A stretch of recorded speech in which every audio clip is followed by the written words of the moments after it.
And whoever's speaking will be on this side. All right, if you're just walking in the door, there's a name tag and a press release for you there.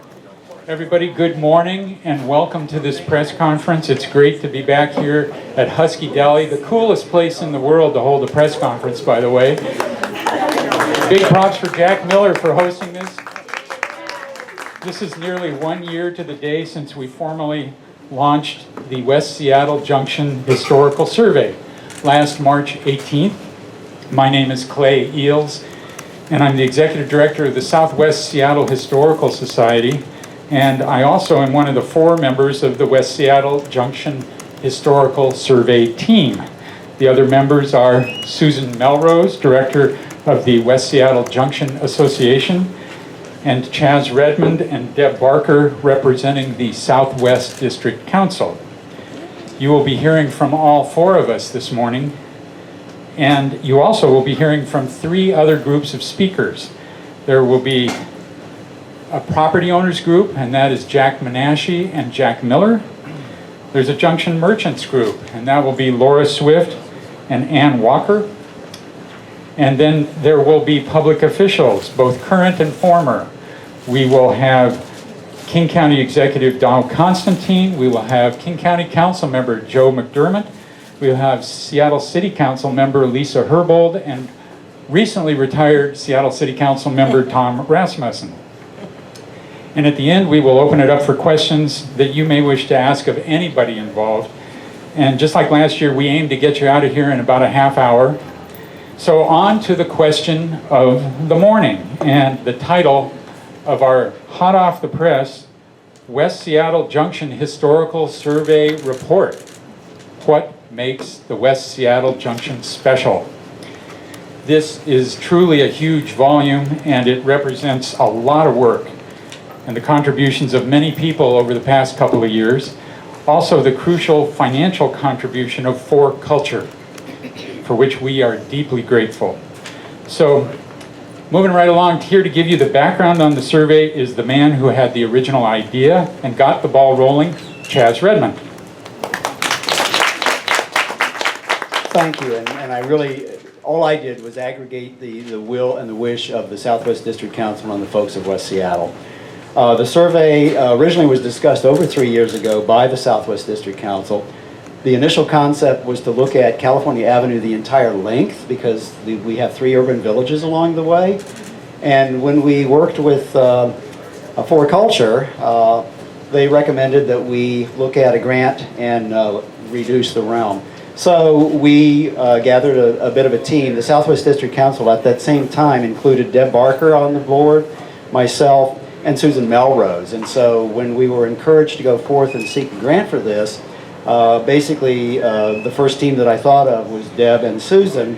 And then when we needed a fiscal agent, the appropriate fiscal agent turned out to be, of course, the Southwest Seattle Historical Society, which is how Clay got involved. And we're super pleased about the whole collaboration. One thing that I would like to bring out that we didn't necessarily mention in our report specifically, Lisa McNeilis is a local junction architect, and she was also part of the team, a critical part, the part that involved the mapping and the identification of some of the structures. So would love to thank everybody. The other thing that I would like to say, we had a mission, and I'd like to read the mission statement because we wanted to do the survey in the best possible manner, leaving the best possible record. So let me just read straight. The West Seattle Junction Historical Survey aims to capture and articulate the essence of the Junction's character to help the district move forward by honoring its past. The survey will study the West Seattle Junction by consulting with property owners and identifying historic and noteworthy architectural features that enhance the district's welcoming visual appeal and business climate. The results will identify elements of the West Seattle Junction that define its character, give it uniqueness, and allow it to serve as the thriving business hub of the West Seattle Peninsula. And we're so pleased. We had Juneau as members. Renee is here. Thank you so much. And to actually get into a little bit of the detail, I'd like to introduce Deb Barker, who's going to talk about the actual survey itself. Thank you so much, Chaz. Oh. and I'm going to need to lower this because there we go. Height challenged. Hi, everybody. Thank you for coming. My name is Deb Barker. I'm representing the Southwest District Council, and some of you may know me from other things like the Morgan Community Association or other community contexts. Part one of our report, our very wonderful report, is titled West Seattle Junction Historical Resources Survey. It's the foundation of this report.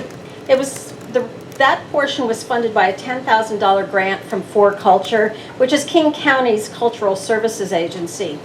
Part one is a comprehensive survey of 58 buildings in the West Seattle Junction that were built between 1908 and 1975, and that makes them over 40 years old. That portion was conducted by Mimi Sheridan, an architectural historian. And Mimi has done this work for many other state and local agencies throughout the region, and we're grateful to her work. The survey area stretches over 3 blocks, and I'm going to pull over the map, point you to the map behind me. So it stretches from Genesee to the north all the way down to Edmonds at the south and runs on both sides of California Avenue Southwest in that area.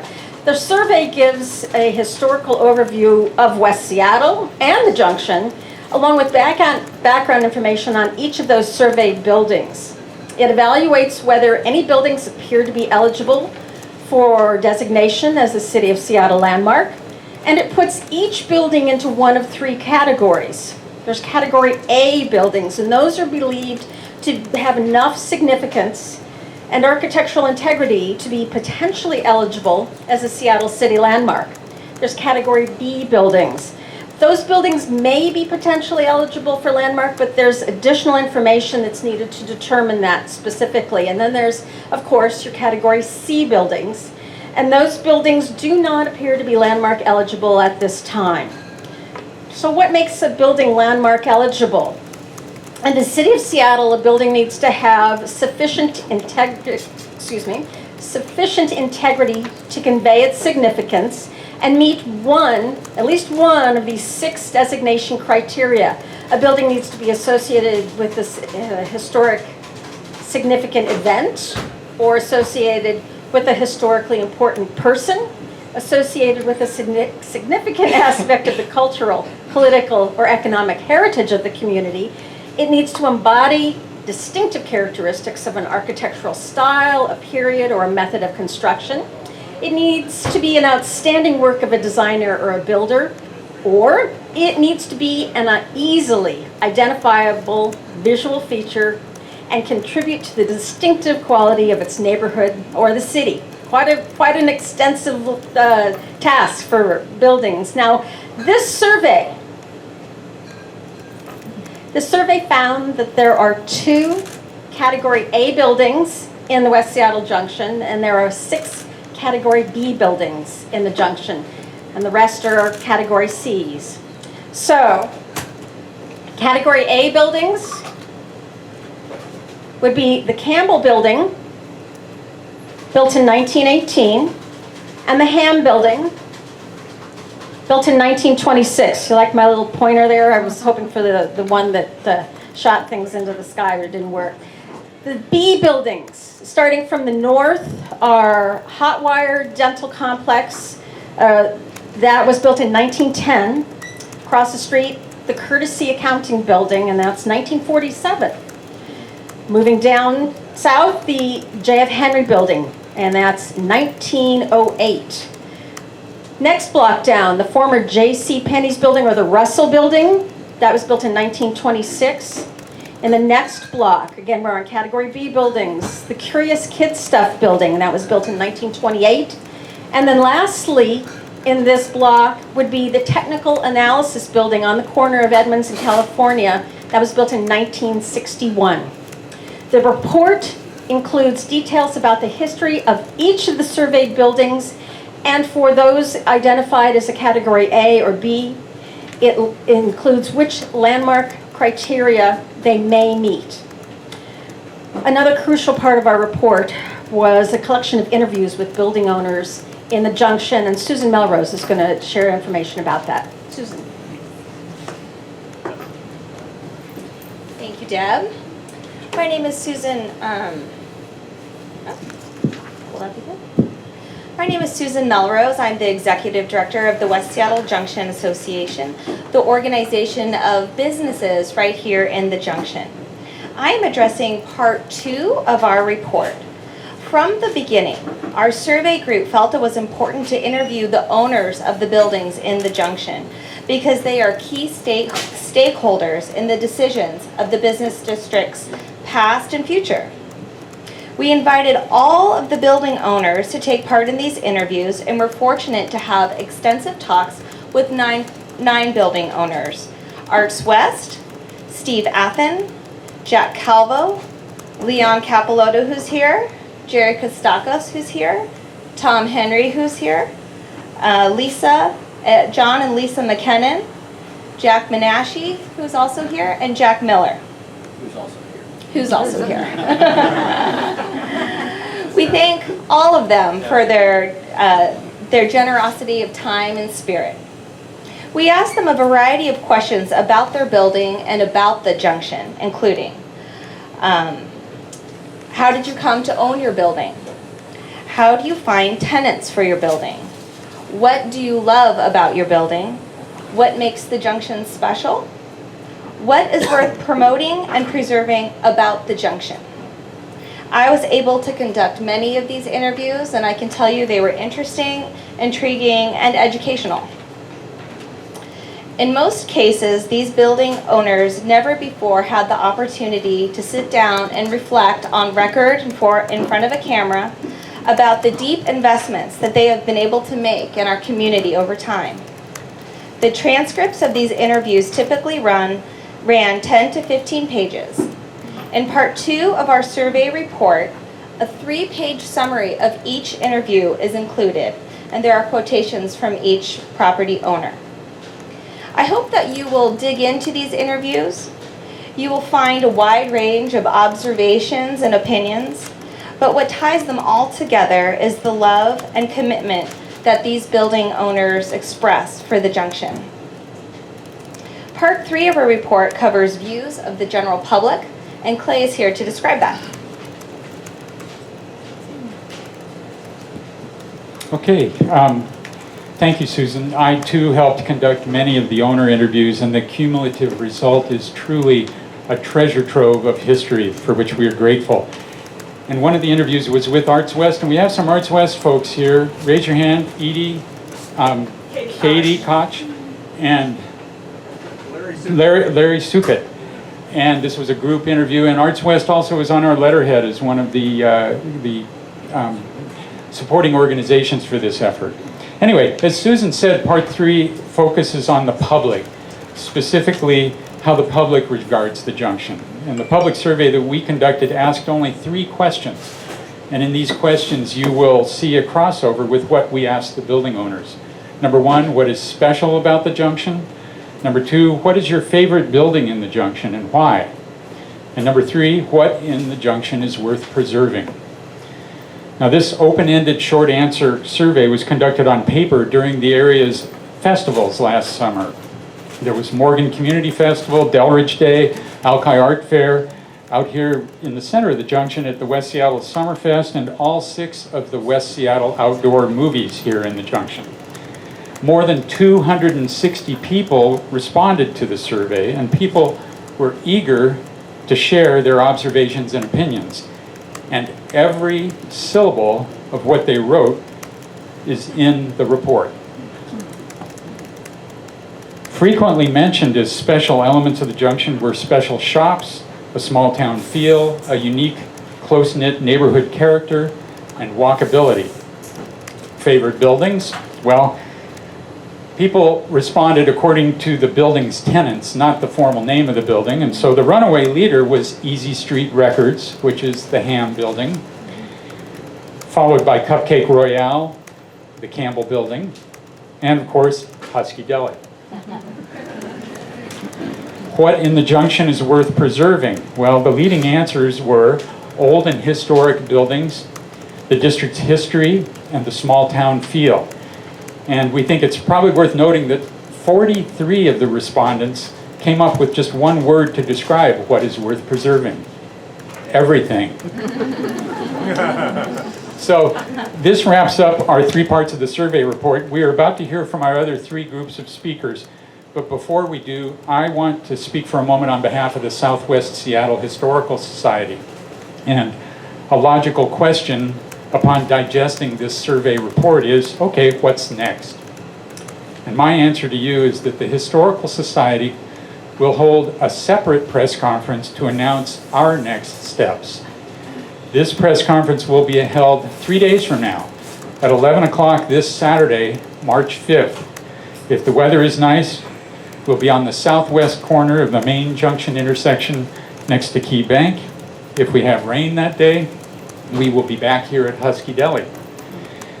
And the reason that the Historical Society will hold a separate press conference is to allow time for this West Seattle Junction Historical Survey report to be fully absorbed before we talk about next steps. In other words, this report deserves its own day in the sun, and we all hope that you will take time to examine it in the next few days.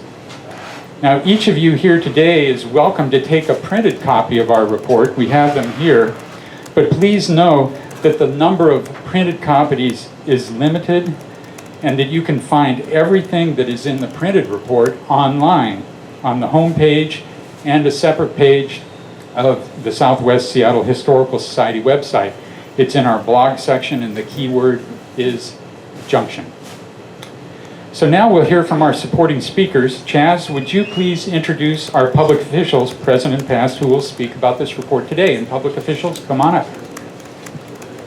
It's truly a pleasure and an honor to introduce the electeds here in West Seattle, because all of them have lived here a long time, much longer than me.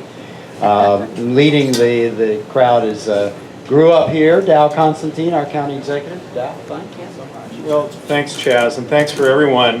Thanks to everyone for being here. I know most of you would have been here anyway, but it is, because that's how the junction is, which is exactly what's good about it, right? It's a place for us to gather and create community. I have a little history lesson, which some of which has been covered today, but as I look at the dates in here, I realize that I've actually been here for well over half of this history, which is a little bit frightening. The junction was born in 1907 when the Fauntleroy Park streetcar line met the California Avenue line in this swampy area here that became the junction. You realize this spot right here is kind of a low point. There's a hill up that way, so it used to be real wet here, and the local lore, which I don't know is right, is that the boardwalk that the kids took over to the Jefferson School was about where this crosswalk is here, mid-block, which might account for that tiny lot where Dr. Yee's office is.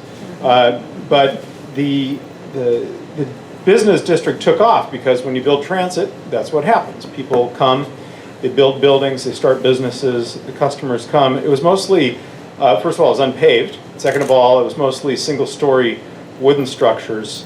Then in 1918, a real estate agent named William Campbell upped the ante when he hired a real architect, Arthur Lovelace, to design a 2-story brick building, a skyscraper for the junction, the Campbell Building, which has been mentioned, on the northeast corner of California and Alaska. The building boom continued then through the 1920s, which were the roaring 20s, even here in West Seattle. In 1926, Campbell built another building, the Ham Building, on the northwest corner. And of course, we know these buildings now because we still patronize businesses, Cupcake Royale, Easy Street, businesses in them every day. And they still are two of the most distinctive buildings in our junction. But through the 1920s, we added a lot of businesses. We added Ernst and JCPenney and Piggly Wiggly, if anybody remembers Piggly Wiggly. And in 1933, Herman Miller purchased a small grocery store and opened his full-service soda fountain called Husky Homemade Ice Cream. I wish we knew whatever happened to that. as a kid growing up here in West Seattle, I instinctively, and I know a lot of you are kids who grew up in West Seattle. I see you in the crowd. There was something special about this place. I mean, this really was where the community came together. And each of us who was a child here has some set of special memories about the place. I bought my first record just a few feet up the street here, sorry. I think I've rented tuxes from both Steve Athen and from Leon Capilotto at some point. And I know all of you could bring up similar stories. But this ambitious document, from which we'll learn a lot when we get a chance to read it, really articulates the essence of the Junction's character. And as its mission statement says, it's to help the district move forward by honoring the past. It enlists the help of both property owners and the public, and I think that's an absolutely critical element of this, to learn more about what makes this place so special to the community. And it identifies the historic and noteworthy architectural features of the unique neighborhood business hub. Now, with the help of our consultant, Mimi Sheridan, the survey gathered information on 58 buildings in the Junction. And I want to thank all the property owners who agreed to be interviewed on video to create a permanent historical record, just for us, but for those who come after us. I'm really proud that For Culture, King County's arts and culture organization, was able to contribute to the project through a $10,000 grant. And I also have my historic preservation lead, our historic preservation officer, Jennifer Meisner, here today. I'm a lifelong supporter of preservation, and preservation where we restore and reinvigorate these buildings and we build appropriately around them, as is happening in many parts of West Seattle. And I'm excited about the proactive approach taken by the drafters of this survey. So, historic structures give us a direct physical link to our past. They help us see who we were, who we've become, and identify where we're going. And I think that this historical survey is a really valuable document that will benefit all of us in West Seattle. So speaking of old-timey West Seattleites, it is my pleasure to introduce my friend, the chair of the King County Council, Joe McDermott.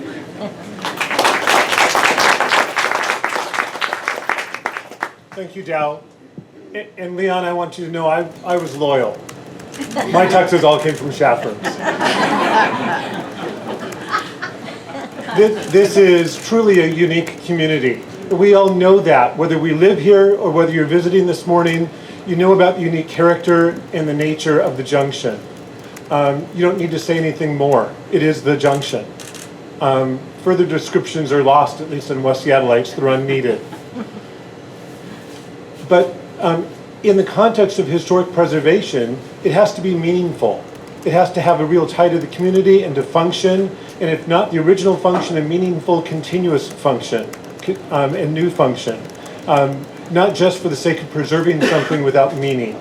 And I think that that's what the survey and the work that's done leading up to today's announcement and report actually does, is it documents what's going on here. Not just what used to go on here, because they used other names for these buildings that I'm not familiar with, because I know I know it as the funeral home building. I know it as the LaGrace dress shop. And yes, I had tea there earlier this morning, but it's still LaGrace's to me.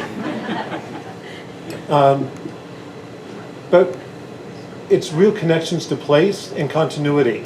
I earned my high school movie money and my college beer money scooping ice cream behind that counter, delivering catering from the deli counter.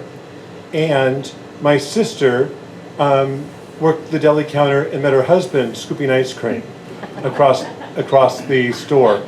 I have the pleasure of bringing my nephews here, their children, today. This place is important to me. It's important to our community. And I also think that the work that has gone into preparing today's report helps us have an informed and solid conversation about meaningful use and historic preservation, a real opportunity for the community, for business, and neighborhoods to have a joint conversation about how to do that constructively in an engaged fashion. I'm really pleased to have just finished a 3-year term on the For Culture Board, when they were providing the grant funding for this work. I think it's outstanding, and I look forward to the future announcements, Clay. Thank you very much. And it's now my pleasure to introduce my colleague on the Seattle City Council, Lisa Herbold. Thank you. Thanks everybody for joining us here today. This is very exciting. I want to first recognize the wonderful vision of Chaz, Clay, Susan, and Deb in putting together this is really leadership, right? Like knowing how to listen to the community and what is needed and coming up with a plan to move forward. And I'm really, really proud to call you as my neighbors and to really recognize you and thank you for pulling us together, and I'm really excited about where you're going to take us next. I consider myself a longtime Seattleite, but I'm not an old-timer. I was drawn to this community for many of the same reasons that those of you who have grown up here have say that you love this community. It's not just the way things look, and it's not just the history, but it's the use of these buildings, it's the fact that it's affordable. And sometimes we forget that by preserving what we have, we're not just preserving the look of a neighborhood, but we're also able to preserve the affordability of a neighborhood. By saving older buildings, we are disincentivizing the displacement that often occurs when we see massive, very quick-paced development. And so I think that's another really important part of this effort, is really not just about saving these buildings because of why we love them because of their past, but because of what we want to retain moving forward. We want to retain the affordability of this community. We want to retain the uses of local businesses. Yes, the businesses change, but we want to maintain this as a place that is an economic engine for our local businesses. I'm really excited to have a chance to delve into the findings here. I'm also excited to have a conversation at the City Council in the upcoming weeks. I chair the committee that oversees economic development, and I think it's going to be really, really useful to bring these findings to the council, because what is happening here in West Seattle can be a really great example to other communities in our city that are struggling with these very same issues of encouraging economic development, but also making sure that businesses can thrive and deal with the challenges of affordability. The depth and breadth of this study can be a great example for other neighborhoods, and for me what this survey represents is hope that we can raise awareness of the need to preserve the best of our communities. And with that, I'd like to introduce former council member Tom Rasmussen, who also has been a really great leader, both in representing communities and also raising these issues of the need for historical preservation. Thank you. Thank you, Councilmember Herbold. I really appreciate your comments. And you can tell I'm a former public official because I'm not wearing a white shirt. I'm not wearing a white shirt and tie, and I did that intentionally today because it's so great to be a civilian now. I don't have quite as many meetings to go to, but the downside is I still have meetings to go to. I'm just not paid for it. But we don't do this for pay anyway, do we? We do it because of our love of public service. And I did meet with Chaz and Deb and Clay early on when they were planning the survey about a year ago. And I thought it was a wonderful idea. And so I'm really pleased to be here today at Husky Deli. And thank you, Jack, for being such a strong supporter of this, to see the results of the work that they've done. Now, as Councilmember Herbold said, we're not just here to talk about saving buildings and older character buildings, but also we want to save what's unique about this neighborhood, including the small, locally owned businesses. And I worked very closely with a number of neighborhoods, particularly the Pike Pine neighborhood, for over 6 years, the property owners and the merchants, to save what's unique to that neighborhood. And we did that cooperatively.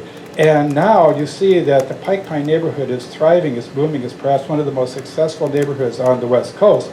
But not only is that true of Pike Pine neighborhood, where you can still recognize that neighborhood, but also there is Georgetown, Columbia City, even the Avalon, the Luna Park neighborhood. When you save what is unique about those neighborhoods, then you also save the local smaller businesses. When you bulldoze a neighborhood or a block, it's very difficult for local and small businesses to relocate back into those buildings. And you can see the evidence of that across the street. We lose the older buildings. The only ones that can go in are the national or the international chains. Those are the only ones that really can afford it. So we're working here to save our small businesses, our unique locally owned businesses, and also the historic and unique nature of this community. And I know if we work with the property owners successfully, as we have done in Georgetown, Columbia City, and the Pike neighborhood, we will be able to continue to have one of the most thriving, exciting neighborhoods in Seattle. So thank you for allowing me to be here today.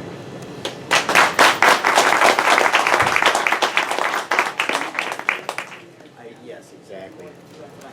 Oh, and I'm sorry, we've just had Hayok Kim arrive, the deputy mayor. Thank you so much for showing up.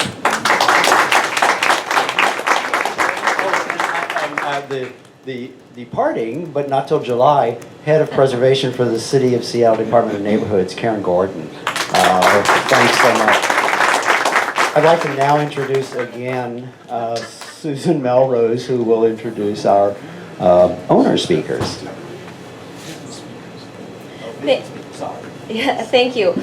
One of the underlying messages that we've heard tonight is what we love about the Junction and our neighborhood is our small independent businesses. There are so many businesses that we know and love, and so I think at this point we can hear from two business owners. I have Laura Swift with Hotwire Online Coffee House and Ann Walker with Curious Kid Stuff. So thank you and come on up. Thank you, Susan. I think we got it. Thank you. What, Anne? I think we look pretty good for what, 1910 and 1928? I think so. We've held our own, girl. We sure held our own. You know, as I sit here looking around at everyone and looking around at Husky Deli, I discovered that I've sat in every seat here, either eating ice cream or a sandwich or meeting people, and I can tell you my 1 minute today is going to be about gratefulness and honor. Number one, I'm grateful to be such an important part of the West Seattle Junction. I've owned Hotwire for 15 years, and I'm incredibly grateful to Lisa and John, my landlords. 15 years ago when I sat at their table and I put my little business plan in front of Lisa and John, and I was hoping, I was like, Lisa and John, just take a look at my business plan, and please pick me to go into Hotwire Coffee. I'm honored to be a part of this society, part of this community for the last 15 years. I'm honored to have served, at this point, a few 100,000 cups of coffee to people here. And as I look around the room, I find that I've served coffee to a vast majority of you, whether it be Susan's Chacacano or Tracy's Mexican mocha. With cayenne. With cayenne, thank you. I'm honored and grateful to be able to have done that for the last 15 years. Thank you so much for picking me as a representative of the merchants for West Seattle here. I hope to see everyone for the next 15 years. Thank you very much.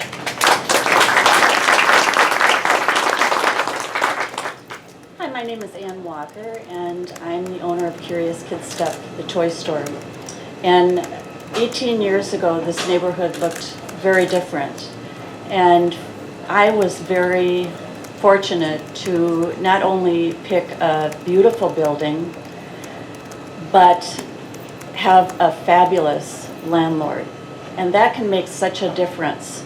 I have so much respect for Jerry Kostakis as a businessman and an honest and fair man that has helped through the years when times have been rough, and is an advocate of my store and what it means to be a West Seattleite, a true West Seattleite that just really looks at what a business gives back, what a business can mean for children who grow up. I now have children in my store that have children, and I'm a part of their memory. I never knew that would happen when I started the store. You don't think about things. You're just so busy trying to do it, you know. But so I feel I grew up in St. Paul, Minnesota, and that is one of the most beautiful historic places. And I just bow to people that work to make this happen, because it's a lot of work and it's hard,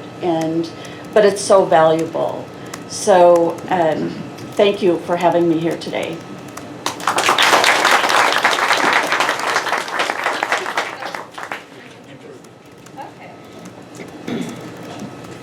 Thank you, Laura and Ann. And next we have Deb to introduce our next speakers. Hi there. Well, I know everyone remembers that we were conducting owner interviews of the businesses, and so we'd like to bring up some of those folks. Jack and Jack, this is easy. Jack Menashe, Jack Miller. These gentlemen we were very honored that they spoke a year ago as our kickoff, and we'd like to hear from them now. Thank you, gentlemen, for coming. Jack and Jack. Thank you all for coming. I kind of have a unique story, and I'm going to just take a couple minutes to tell you about my story with West Seattle. As a lot of you know, I'm born and raised here in Seattle, but in the other part of Seattle, over in the Seward Park area. But every Sunday, when I was from 3 years old on, my parents used to come over to Elki Beach to eat Spud's Fish and Chips. And over the years, after we would eat there, they would drive up through here, and we would drive up through the West Seattle Junction. My mom, who adored me, said to me many, many times, you know, I want you to stay in Seattle, and if you ever were to go into business, we would love you to be here in West Seattle. I'm 5 years old, so 6 years old, 7 years old as time goes on. But that has stayed with me all of these years. When I got out of college, during college, I was employed by Weisfield's Jewelers, who had a store right here in the Junction for many, many years. Local family that owned a number of jewelry stores. And it was my job when I was a young guy these were a small store, so it had a manager, and when the manager would go on vacation, they needed somebody to kind of manage the store while they were on vacation. So 4 or 5 summers, I spent 2 weeks working here in West Seattle in my very early 20s. That transpired to age 25. I don't want to give you my age. Age 25 when I went into business here. So my parents got their wish, and I became a businessman here in West Seattle. But I want to take a minute. I was a 25-year-old guy going into business here in the West Seattle Junction. And I want to thank, there's some of you here, and some have passed on, all the wonderful people that were either in business, in politics, or lived here in West Seattle, that were very, very nice to me when I was a young guy starting off here in West Seattle. That has stayed with me all of my life. It's been 42 years now, and I never thought I would be here as being one of the senior business owners of a small family business here in West Seattle. But I also want to thank all of you in one way or another, or everybody else. This West Seattle community is a very, very, very loyal, as Jack will also talk about, a very loyal community. I never ever thought that it would be like this. So I want to thank all of you and everybody else that's not here today, and all the different generations, because as someone said, now I have kids' kids over the generations that come and shop at my business. But the last thing I'm going to say is, with all the changes in business, from forms of advertising with the internet and all the different things, and everything that's happened to our city of Seattle, with what's happening in West Seattle, downtown, and all the high skyscrapers, all the tour boats that leave here. Many people outside West Seattle have come into this area for the unique area that it is and the unique shops. And I've had the opportunity to talk to hundreds and hundreds of people that live all over the country that have found West Seattle. They're here a few days before they board a ship, and they love this area. They love the uniqueness, the older buildings and so forth. We can go anywhere. Wherever we travel, there's big skyscrapers, but please keep this area a unique, loyal area, and that has stayed with me all these years. Thank you very much.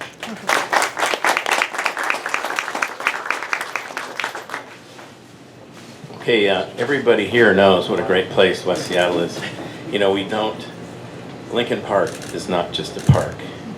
Alakai is not just a beach. Schmitz Park is not just a stroll in the woods. And the Junction is not just a place to shop. These are all very special places to us. And when you are working like I am and you see people coming back to West Seattle that have moved to Redmond because it's closer for work or to Kent, they come back here and they just miss it so much and they want to be here. I mean, we're lucky to be here. I am lucky to be born into a family that's been here for 84 years. You know, if you were a Miller, you worked here. Even if you were closely related, you worked here. You know, I've got 9 brothers and sisters, there's 25 grandkids in the family, and we've already gone through about 16 of them. We still got 8 or 9 more to go. We'll start into grandchildren before we run out. But the Junction is a special place. It's unique. You know, we're not just selling sandwiches and ice cream. It's community here. You know, it's where people come to meet.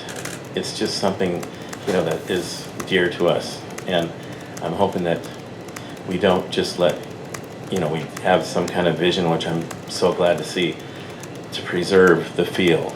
And like I said, loyal. People are loyal. I remember when, I feel bad for poor, the ice cream, Ben and Jerry's, when they opened up. Right, yeah. When they opened up, I was in the back alley. We were closed. It was Memorial Day, and this woman was walking down the alley, and I was unloading the car, and she walked by me like this, you know. And I said, "Alma, how are you?" She goes, "I'm so ashamed." She had an ice cream from Ben and Jerry's. But, you know, it's just such a strong little community here, and I'm just so lucky to be part of it. Thank you guys for coming.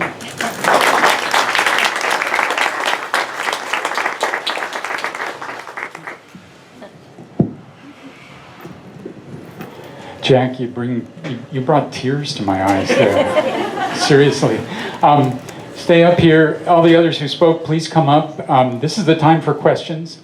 I think we sort of made it in a half hour, maybe a little more, but this is time. It's a press conference, so if the press has questions, great. If any of the rest of you has questions, great. This is a good time to throw them out. We're all happy to answer. Play. First question. I haven't had obviously a chance to read this yet either. Regarding the building owners of the 2 buildings that are potentially landmarks without even further evaluation, have they given any indication of whether they would support landmark status? We talked with as many building owners as we could, and the owner of the Campbell building we were able to talk to, and you will see in the interview summary in the report that he is very favorable to preservation of his building, and actually pointed across the street and said that the Ham building ought to as well. We tried every way we could to reach the owner of the owner family of the Ham building, and we're not successful. But we are hoping to be in contact with them anytime. The door is always open for that. Like I said before, as far as next steps, we're not talking about that today. That'll be Saturday at the press conference. But we have bent over backwards to try to be in contact with every one of the property owners here in the junction. Of course. Tracy, I also just want to say that all the property owners were notified of the findings of the report, whether they were category A, B, or C. Those were sent out to all the property owners in letter form and then verbally as well. So. Other questions? What's your favorite ice cream? All right. Okay, if you would like a copy of the report, we have them up here. Keep in mind that it is online as well. Everything that's in the report physically printed is online on our website. It's up there right now, so if you're more of an online person, don't need this, that's fine. We are trying to, we're going to get copies out to the local libraries and other sources so that the public can actually leaf through it as well. But this is the time to come get your copy of the survey. Are there any other questions before we adjourn? We all really appreciate you coming today. Thank you. This turnout is a real show of support for the junction. Thanks.